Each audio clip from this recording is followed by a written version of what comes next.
Hello everyone, સ્વાગત છે તમારું નીતાસ કિચનમાં। આજે તમારી સાથે ચીઝ ડીપ અને ચીઝ બોલની રેસીપી શેર કરીશ। તો આવો આપણે એની પ્રિપરેશન કરીએ। તો એના માટે આપણે એક બાઉલમાં 3 બાફેલા બટેટા મેં લીધા છે, એને આપણે મેશ કરી લેવાના છે।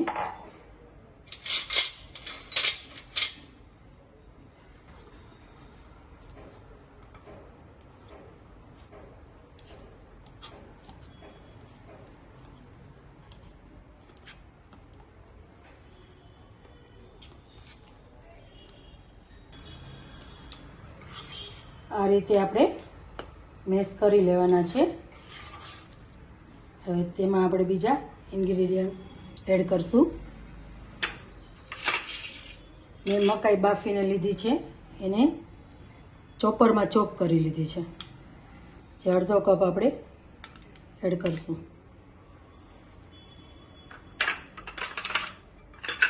કેપ્સિકમ છે, જે મેં અડધું કેપ્સિકમ ચોપ કરી લીધું છે, એ એડ કરશું।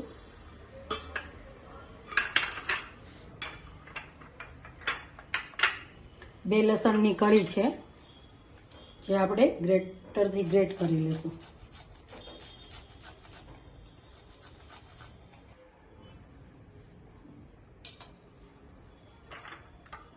મિક્સ અપ છે, એ એડ કરી દઈશું આપણે। 1 ચમચી ચીલી ફ્લેક્સ લીધા છે,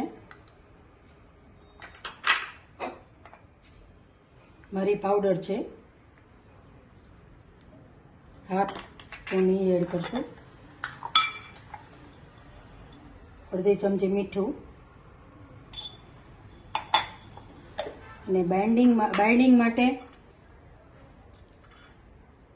આપણે બ્રેડ ક્રમ્સ લેશું, જે મેં બ્રેડમાંથી બનાવી લીધા છે ઘરે જ, એ લીધા છે। હવે આપણે આ બધું મિક્સ કરી લઈશું।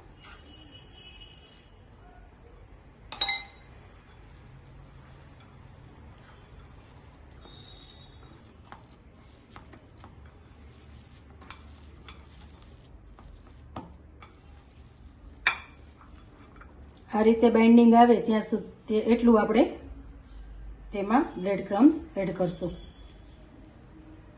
બોલ આસાનીથી આપણે વાળી શકીએ છીએ। આપણે ફિલિંગ માટે એક ચીઝ ક્યુબ લઈ લઈશું, અને એને આપણે આ રીતે 4 પીસમાં કટ કરી લઈશું।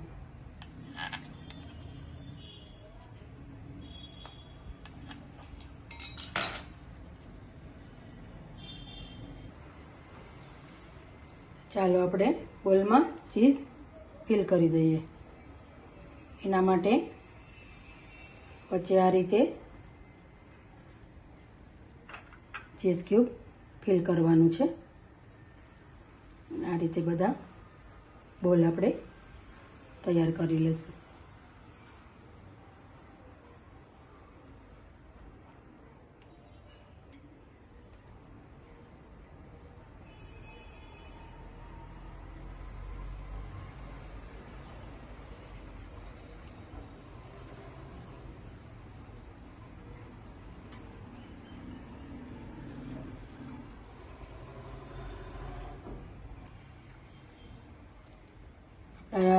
બધા બોલ્સ રેડી થઈ ગયા છે, એને આપણે બ્રેડ ક્રમ્સમાં આ રીતે કોટ કરી લેશું।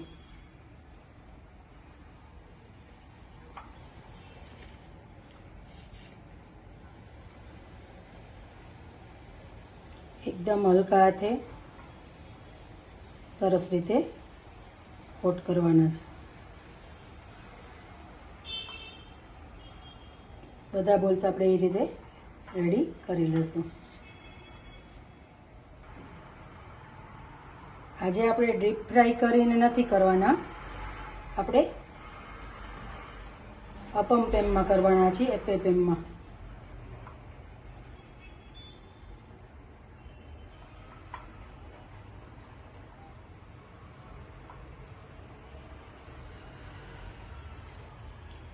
બધા બોલ આપણા રેડી થઈ ગયા છે.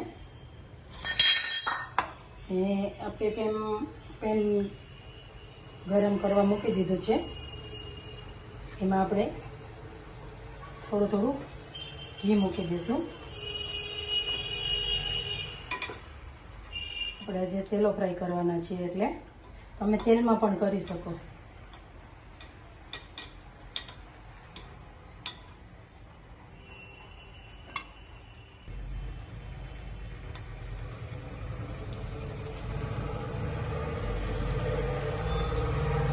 ગેસની ફ્લેમ એકદમ સ્લો રાખશું.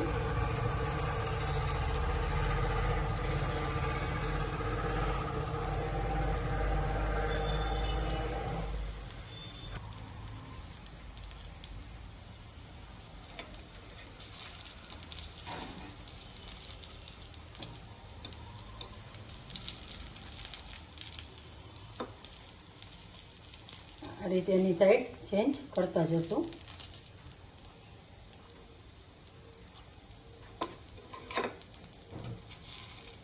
આને તમે 8 દિવસ સુધી સ્ટોર કરીને રાખી શકો છો. ખરાબ થતા નથી.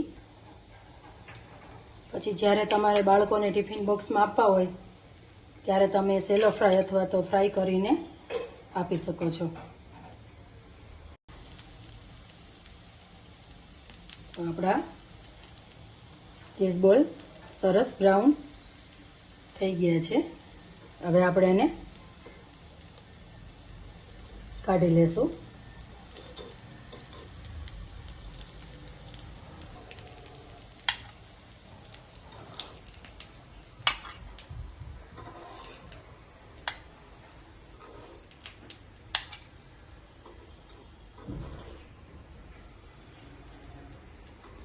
હવે આપણે ચીઝ ડીપની તૈયારી કરી લઈએ.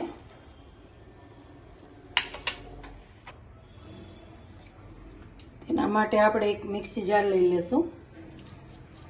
8 થી 10 કાજુ છે જેને મેં થોડી વાર પહેલા પલાળી દીધા હતા તે લઈ લેશું.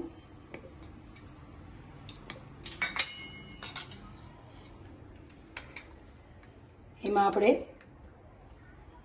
થોડું દહીં ઉમેરી દઈશું.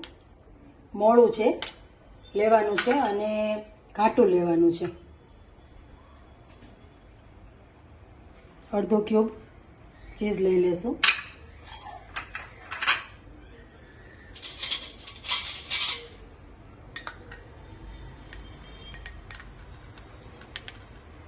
થોડો ઓરેગાનો અડધી ચમચી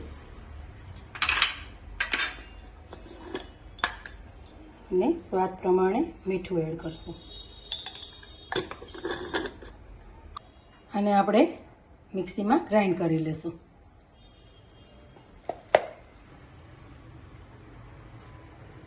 આપણું ચીઝ ડીપ રેડી થઈ ગયું છે. એને આપણે એક બાઉલમાં ટ્રાન્સફર કરી લઈએ. આ ટેસ્ટમાં બહુ જ સરસ લાગે છે એટલે તમે ચોક્કસ ટ્રાય કરજો.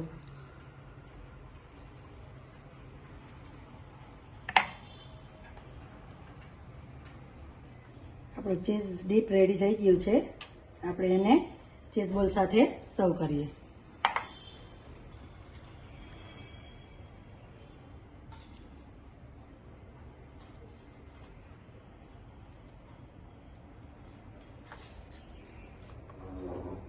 રેડી છે આપણા ચીઝ બોલ એન્ડ ચીઝ ડીપ.